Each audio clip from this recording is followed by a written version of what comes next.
check it out. So I made this voltage sensor off of Electro Boom's video, and I put an LED on there and added a little piezo too, so you can make it better.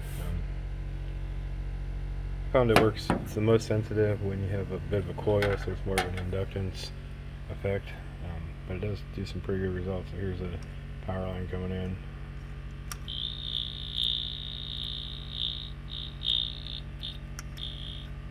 This is a Cat 5 or Cat 6 cable. It's the internet.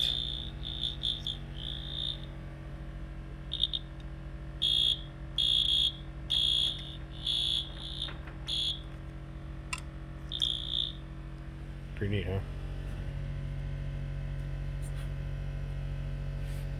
Three transistors.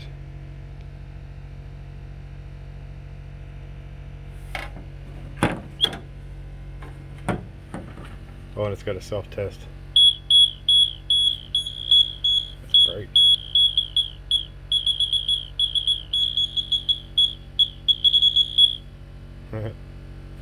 Pretty cool, huh?